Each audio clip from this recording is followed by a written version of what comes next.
back to the channel, everyone. And the new 810 horsepower Roush Supercharger kit for the 2024 Mustang GT recently got announced. Now, it's a rainy day.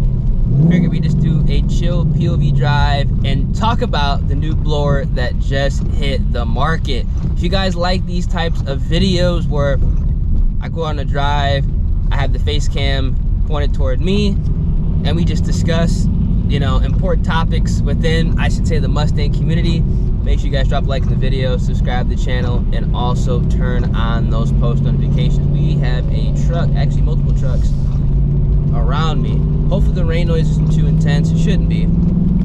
Got my windows up.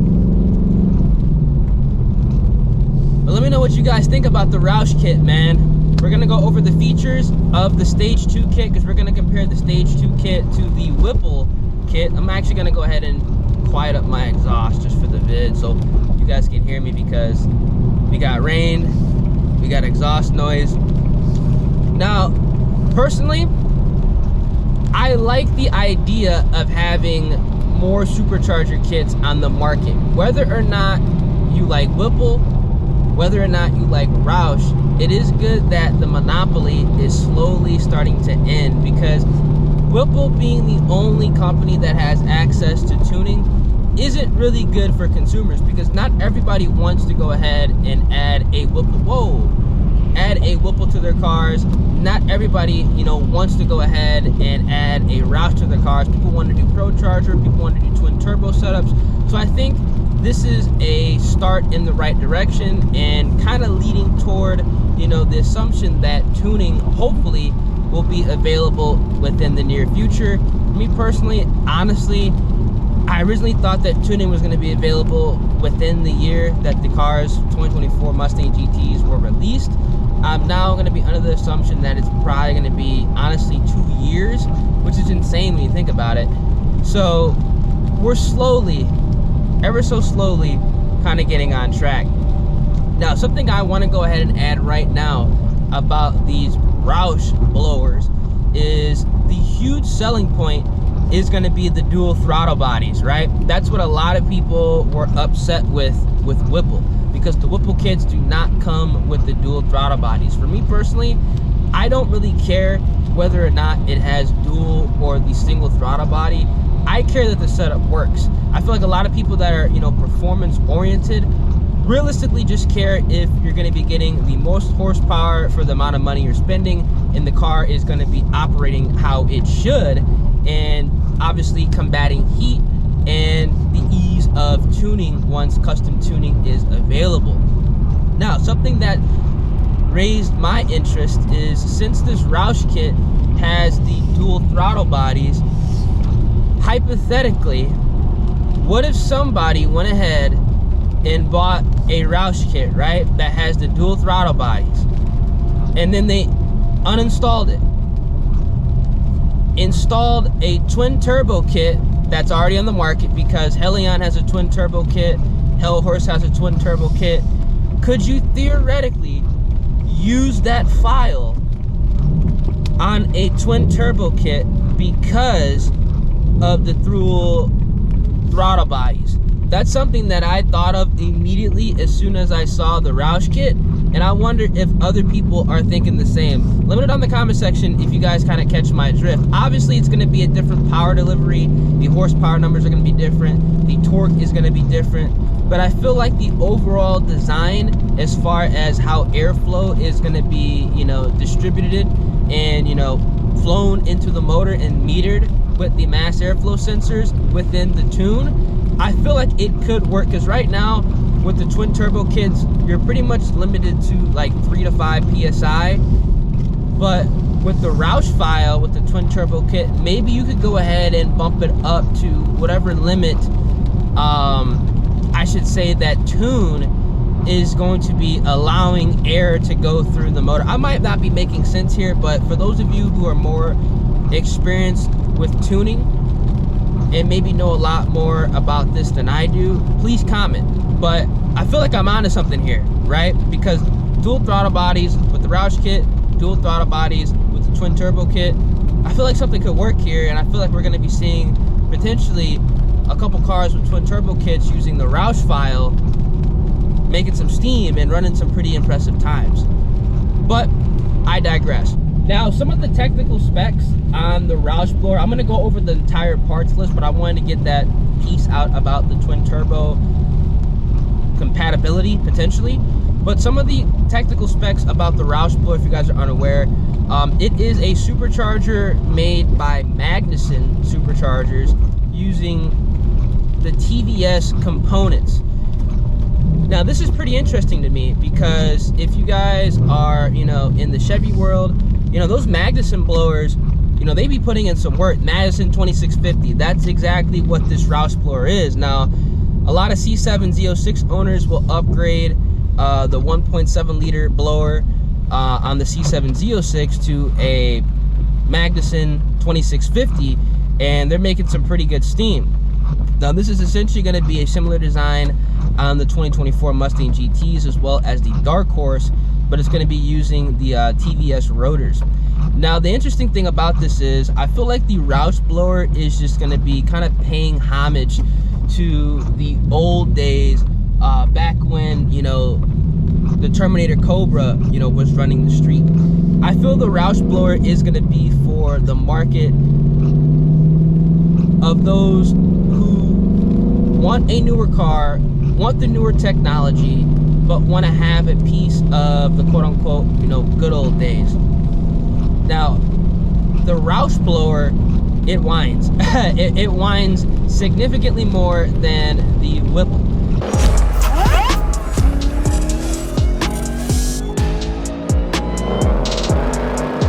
And I feel like that's going to be a huge selling point for those consumers who want to hear the blower, as opposed to potentially, you know, gaining a little bit more horsepower. Because there's always that saying that, you know, the Eaton blowers on the Terminator, it was the scream of inefficiency. That's going to be something that, you know, could be a thing with these Roush blowers, the scream of inefficiency. But I do feel like whether you want, you know, to bash it or not, it is nice to have a piece on the market that, you know, you can essentially take yourself back, you know, to 2003, 2004 and have, you know, essentially the raw feel and the sound, but have the technology of the 2024, you know, Mustang GTs going forward. I think that's actually really, really nice. So I'm not going to bash the Roush blower for that. You know, it is what it is. I personally, you know, am somebody who is more performance oriented. Again, we have not seen, you know, real numbers on the street. We haven't seen a quarter mile. We haven't seen a 60 to 130. We've seen, you know, the promotional dyno video, but we actually haven't, you know, gotten the car on, you know, multiple dynos.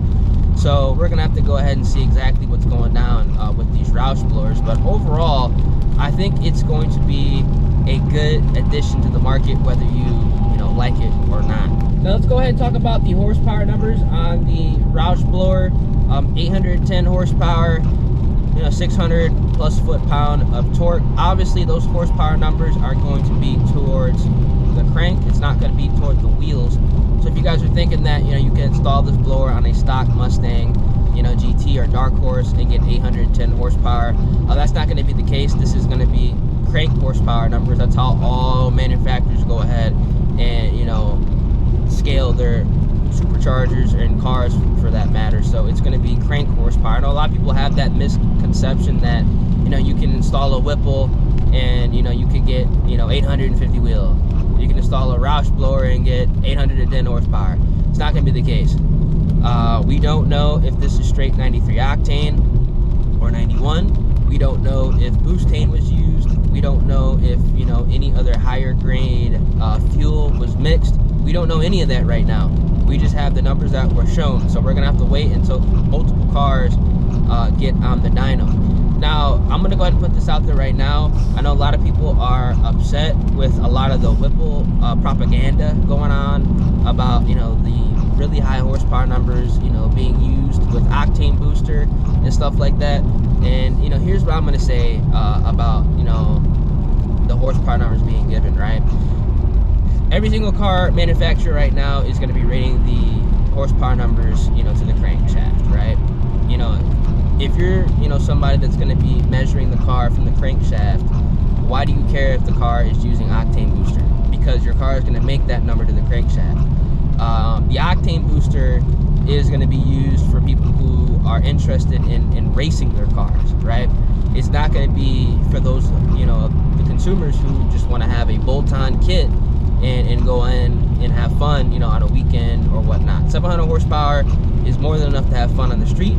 So since both supercharger kits can produce that, I don't really think there's going to be an issue, and there really should be an issue of transparency with, you know, people using octane booster or a fuel additive. Now, what I believe is going to be really important is the amount of boost and the amount of heat that both of these superchargers are going to need to produce that much horsepower, because word on the street, just based off of previous gen Roush blowers, is they take a little bit more boost to reach the horsepower numbers that, you know, Whipple claims. I mean, the Whipple kits have been out for a while now. You know, everybody, not just press cars, not just shop cars, you know, has them. They've been on the dyno, and, you know, they're making some very, very impressive, you know, street passes, quarter mile, 60 to 130s, with the 6-speed transmission as well as the 10-speed transmission. So the Whipple, as of right now, you know, it's proven to be, you know, obviously, quote unquote, the best blower, and honestly the only option for the 2024 Mustang GT. Roush has a tendency, just from, you know, previous generations, to overheat, especially using the TVS technology. And, you know, over time, after a couple track passes, the car is quite literally down on horsepower, and it's pulling timing because, you know, it's hot. So that's going to be something that's going to be really, really interesting to see going forward, after, you know, the general public gets their hands on the Roush blowers and goes ahead and puts them through the ringer. But what I fear is going to happen with these Roush blowers, and, you know, I've seen them kind of, you know, follow this trend in the previous gen Mustangs.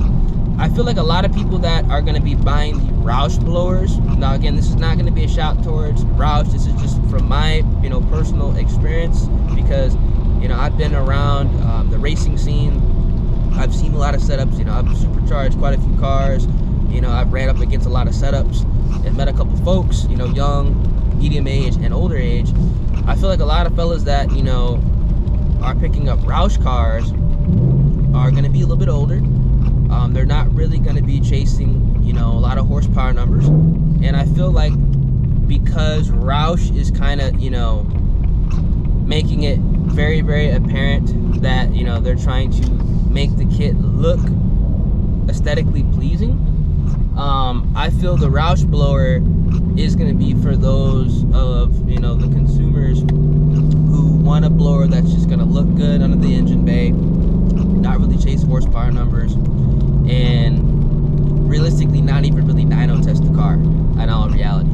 I think these people are probably just going to take the horsepower numbers from for a grain of salt and just be done with it. So hopefully that's not the case this year. Hopefully the people who are getting the Roush blowers are, you know, putting them through the test. You know, they're doing the quarter mile, they're doing the 60 to 130s, and they're actually going out and, you know, running them on the street against other Whipple cars, you know, centrifugal supercharged previous gen Mustangs, and, you know, other cars in general, just to go ahead and get a feel and see how the blower is stacking up, because we've already all seen, you know, how effective the Whipple on the S650s are. You know, they're doing their thing on that stock file, and people are mixing in fuel, you know, that maybe they shouldn't be, and, you know, the cars are still running. So that's, you know, pretty interesting. But I do hope the Roush blower crowd that does decide to go ahead and pick one up actually does the testing and, you know, gets hard numbers down.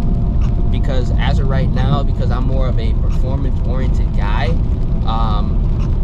obviously because there's more testing on the Whipple kit, I'm still leaning toward Whipple. But for all we know, the Roush blower, it may be a better head unit. Who knows?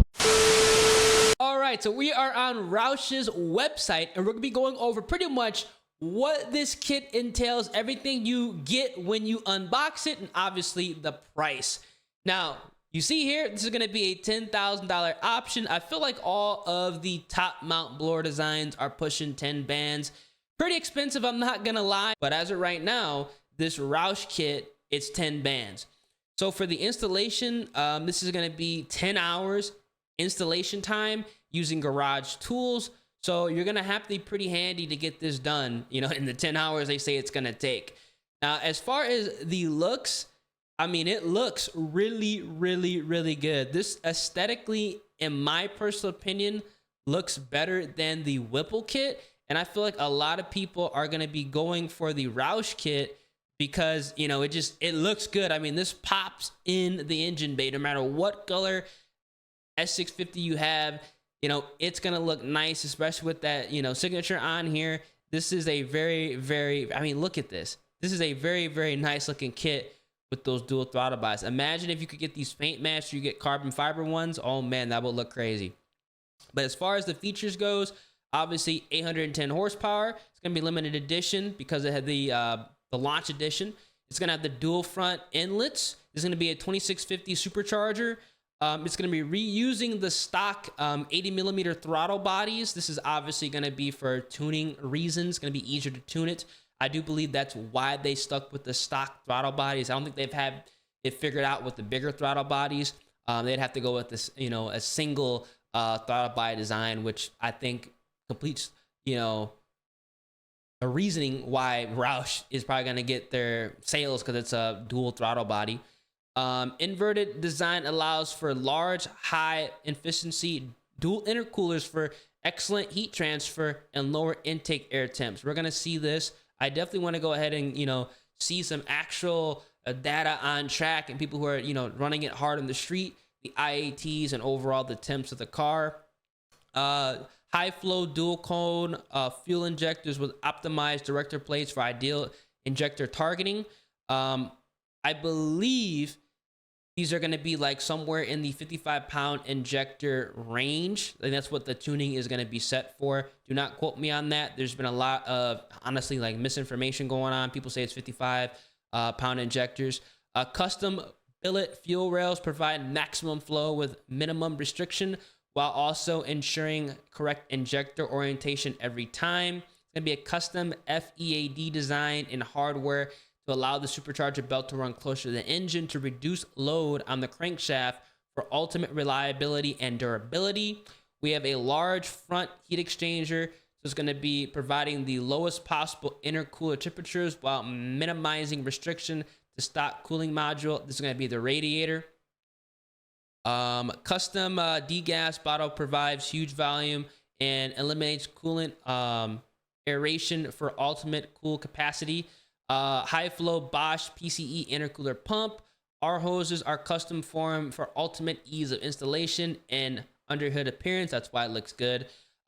Kit packages under the hood, or the kit packages under the hood and K-brace with no modification. So you do not need a the K-member pretty much or anything like that. So it's gonna, you know, obviously fit under the hood. It would be ridiculous if it didn't. All wiring is plug and play. Colder heat range plugs. It's going to be using Roush diagnostic tuning, so it's going to have the custom tune. Development in partnership with Magnuson Superchargers brings over 50 years of combined supercharger expertise to the kit. It's SEMA certified, emissions compliant, but it's not 50-state carb legal yet. So if you live in California, oh well. Now, pretty much over here, you get some more literature. I already put this in the video about the horsepower and torque, the throttle body. So overall, honestly, the kit is pretty solid. Like I said, we're gonna have to go ahead and find out more once more people actually go ahead and get their hands on this kit. I'm gonna sit back, wait, and watch pretty much what happens.